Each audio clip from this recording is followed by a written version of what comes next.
Some may plan to travel over the coming holiday weekend, and South Lake Tahoe is a prime target for that. So once again, ABC 10 is on storm watch this morning.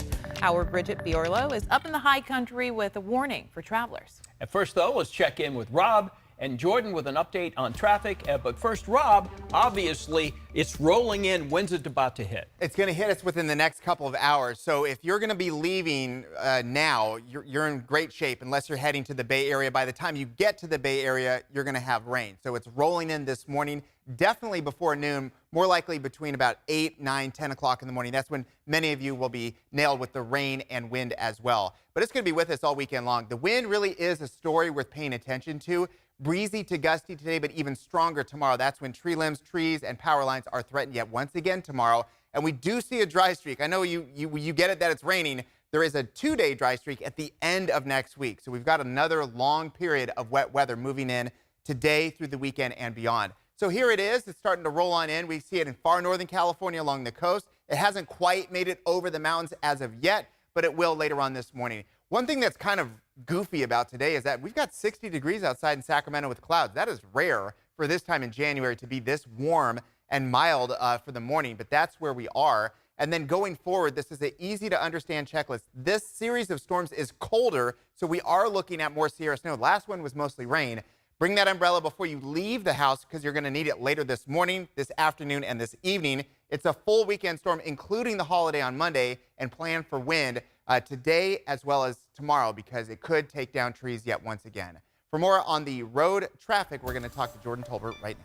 How nice was yesterday, right? We had dry conditions. Crews got a chance to clear some of that snow up high and in the valley spots, fix some of the roads that have been closed as of late. Dillard Road, for example, back open this morning. Those on and off ramps for the northbound and southbound lanes that were closed really between New Year's storms and yesterday, basically, now open once again just in time for the weekend. We are going to see some Sierra snow this weekend as well, but for now, things are looking pretty dry for the most part. So if you're headed up toward the high country, things are looking pretty good.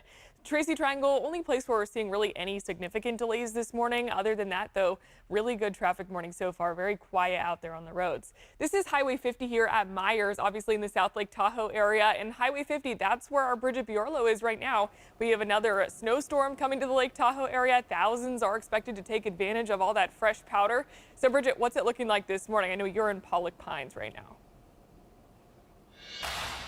That's right, Jordan. We're in Pollock Pines. We're right off Highway 50, the route you take to get up to South Lake Tahoe. It's a quiet start to the day, but things are changing when thousands of people are expected to head up the mountain to South Lake for the holiday weekend. So when's the best time to head up if you plan to do so? Well, the earlier the better. If you can get out the door now, you are looking good because that is the dry time right before lunch, before the snow moves in this afternoon and starts picking up steadily throughout the weekend. We are expecting an additional 2 feet of snow in the South Lake Tahoe City area and up to 4 feet in the surrounding highly elevated areas, including the ski resorts. We are expecting heavy snow Saturday, Sunday, and Monday. So really the whole 3-day holiday weekend. So prepare for that if you're hitting the roads. Expect pretty treacherous travel conditions, slow going traffic, and of course chain controls on I-80 and Highway 50. Now, city officials I spoke to say tourism has taken a big hit this season already because we've been seeing back-to-back storms. They are concerned that fewer people will head up this weekend than expected because they are worried to make that snowy drive. And they say if you are going to head up anyway and brave the conditions, that you got to be ready. Pack that to-go bag and have plenty of water and gas. Take a listen.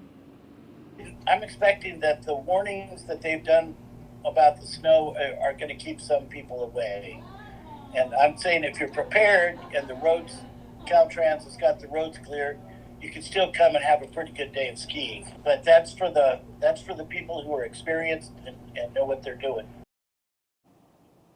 Preparation really is key because you got to be ready for the moment you might have to stop. Crews do a really good job keeping the roads open. Caltrans will post updates on their app, so download that for real-time updates. But there's been many times, like in 2019, Snowmageddon, as the locals call it, where people were waiting on Highway 50 for 20 hours trying to get up to South Lake. So hopefully that doesn't happen this weekend, but you do got to be ready for it. So pack all the things you need, the necessities in your car. Walt and Bria. Yeah, that's interesting, Bridget. So what is the wind forecast looking? I know people want to ski. It's a 3-day weekend, but when you get up there to ski, you're going to get blown off the lift. Last weekend, Walt, that was the case. They had to close the ski lifts to prevent any injuries from happening. And it was interesting. I was speaking with a man from Texas. He came all the way to Tahoe because all the snow was here, and he was so excited. He brought his own skis ready to go, and he said he got all the way up to Heavenly, and they had to close the ski lifts because of the winds. The winds were 80-mile-per-hour wind gusts, just not safe enough. Good news for this weekend, Walt. Wind gusts are expected 40 to 50 mile per hour, so much better. So hopefully you will be able to get up there and ski. Yeah, I think that's the message. Thank you, Bridget. You are going to, if you leave now, up until about noon, you're going to get up there no problem, but you may not be coming back and anytime soon. All right. Thank you very much.